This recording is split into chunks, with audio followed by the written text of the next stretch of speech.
Hey y'all, so I'm back with another story time, and this time we are doing my first baby daddy, who was 20 years older than me and married. Well, he ran off and got married. Let's get into this story time. So I was about 17 years old. The story starts off before I met him. I was placed into a place that was a kind of like a group home for kids that are aging out of foster care and kids that are coming from a detention center. For me, I was both. I was fresh out coming from a detention center. I don't remember why I was there, but I was there for 6 months and was out. And she took me to a place where I would age out. And she said to me, she said, "Celestine, this is going to be the last home I ever take you to. You are close to turning 18, so if things do not go well here, I will not be able to place you anywhere else. And this place required for you within the 3 months of staying there for you to get a job. If you did not get a job, you were out on the street." So I was one of those stories, so not a success. So what happened was, I was in this place, and it was like maybe 3 to 6 girls. I came, got to my bedroom, and I recognized some of the girls from Lincoln Place, which was the detention center that I was in.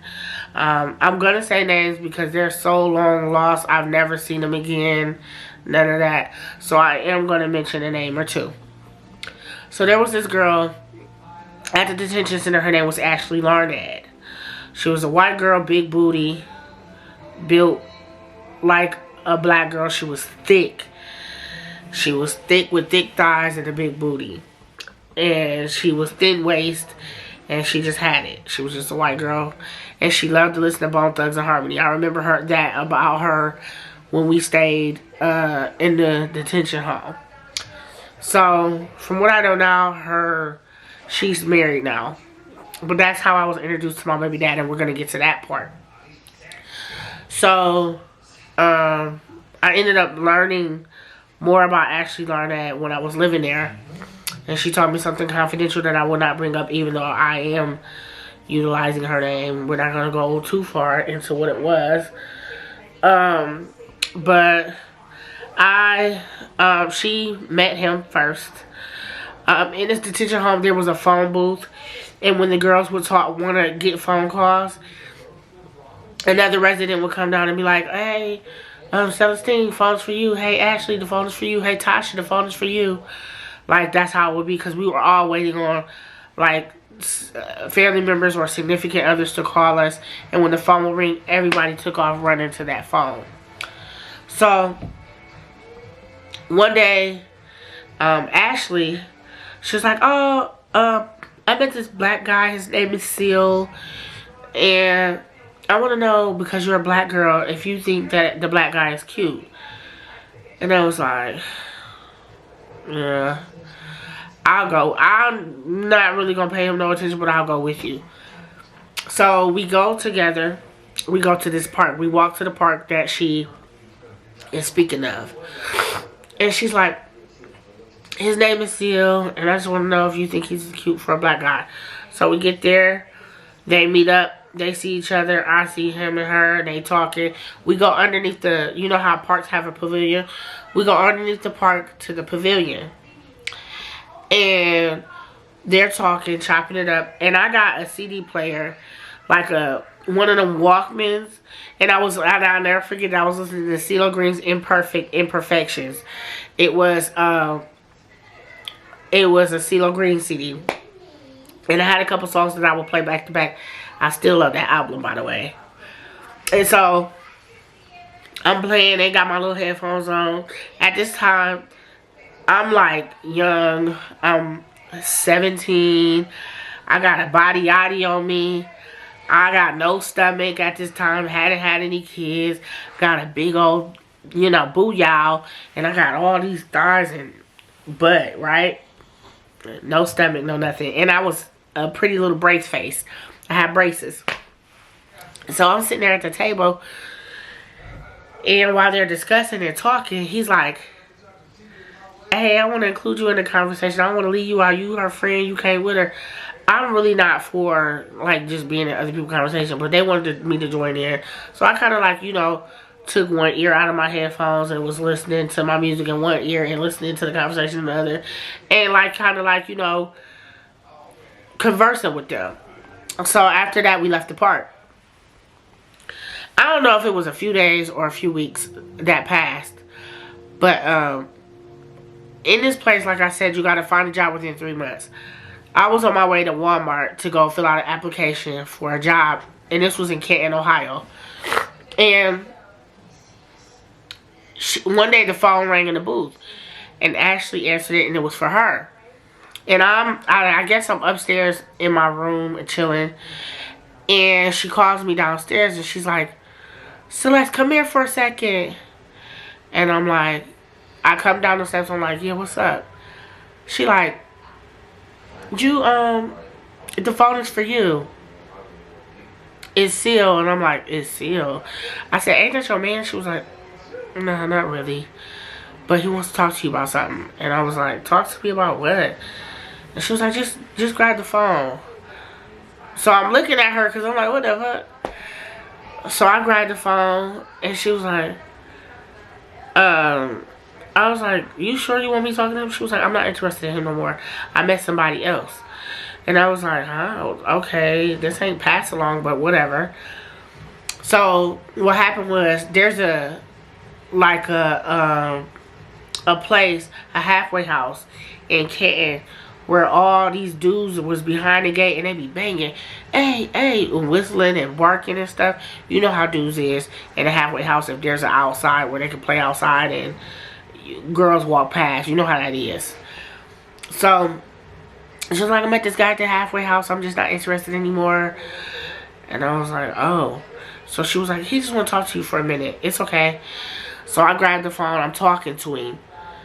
He's like, hey, how you doing? And I'm like, I'm good. He's like, oh, okay. Your girl said she ain't interested in me anymore. And I kind of wasn't interested in her anymore either. And I was like, okay. He was like, I thought you was kind of cute with all that ass and all them thighs, and you slim built in the stomach, and you more my type than she is anyway. And I was like, okay, whatever. I don't know. He was like, you want to come meet me somewhere real quick at the park where we met, where Ashley and you met me at? And I was like, yeah, I guess. I wanted to get out the house anyway. And he was like, alright, when you think you can meet me there? I said, well, this place, you got to go job hunting. And I said, I got to go to Walmart, fill out an application for a job. And then after that, we can kick it or whatever. I'm not trying to get put out of here and be homeless. And he was like, oh, okay, that's how they ran it. I was like, yeah. And he was like, alright, meet me at Walmart after you done. Back in that, I was 17. I didn't have no cell phone or nothing. I don't remember how I called him, if it was like from a payphone or something, or somebody else's cell phone to let him know where I was at. But he was like, I need to come up there and fill out an app too. So he goes to Walmart. We get to Walmart, and he meets me there. He had on this like yellow silk shirt and some jeans and some Timberland boots. He from Detroit. He always wore Timberlands. So he like, oh man. So we meet up, we talk, we at Walmart together, and then we leave Walmart together. He like, you want to go back to my house with me? And I was like, yeah, I guess. I don't care. So I'm young, don't know no better. Stranger danger ain't a thing, because I'm just so grown. So we go back to his house. We go downstairs in the basement. And this is the first day that he asked me to hang out with him. So we go down to the basement, and we chilling or whatever. And back in them days, there was like burner DVDs where you burn the movie and you could see people's heads moving and stuff. Because like it was just, that was the ghetto way that people recorded movies back then, off of a camcorder or something. And we watching this bootleg. I'm not really paying attention, but I'm paying attention to it. And I'm laying in his bed. He like, you can sit on the bed, it's cool. He was like, you can lay down if you want to, all of that. I don't care about that. So I kind of like, you know, sit on the bed and sit up against the wall. He sits on the bed and he gets relaxed. He gets into his clothes, his chill clothes. And he lays on the bed and he puts in the movie and we watching it. When I tell you, like, after about an hour, he would, like, do stuff like brush his hand up against my thigh and be like, oh, sorry. I didn't mean to do that. And then I'll be like, oh, okay. Then he would do it again. And then, I don't know, that's their way of playing to get what they want. So then he started, like, kind of like feeling. And I'm like, I got to be back to the place by 5 or whatever. So he feeling. And then he stops. And you know me, I'm young, I'm 17. I'm like hot and ready now. Like, you touching. You got my little spot wet. What you on? And then you gonna stop. So then, that was that. And there was a woman that came down in the basement, one of his friends. When I tell you, she had on like a Sean John one-piece jumpsuit. And it was unzipped, like all the way down to like most of her cleavage. Like boobs all popping out and stuff. So when she come down in the basement, I kind of like sit up like, you know, I'm a young girl. This is a lady that's older than me. I don't know this lady. And I don't much know him either like that. So I kind of sit up. And the girl, she got her boobs out. Hey, Seal, what you doing? Nothing, just chilling. So I guess he goes upstairs and she follows him. They upstairs for about like a half an hour. And I'm like, yeah, I don't know what's going on. This must be one of his ex-girlfriends or something. That's how I was thinking. But I was downstairs in that basement by myself for like a half an hour watching whatever movie he had put on. When his girl was, you know, talking to him. So he comes back down by himself. And it's time for me to go. I'm like, you know, can we, you know, go to the bus stop? And he was like, yeah, I'm going to take you back to the bus stop. He waits for the bus for me to get on the bus and I make it back home. So, fast forward. I end up getting put out of the place because I couldn't find a job or whatever. And you had to pay, like, a percentage to them once you got your job or whatever. It's supposed to teach you to be independent. So this is where everything began and how I really stayed in contact with Seal. So they put me out and they put me in a dirty, nasty motel in Canton, Ohio. And when they put me in that dirty, nasty hotel, I was scared. I didn't know what to do. I was in that hotel by myself. And I was just like, oh my gosh. So then I started wandering around outside.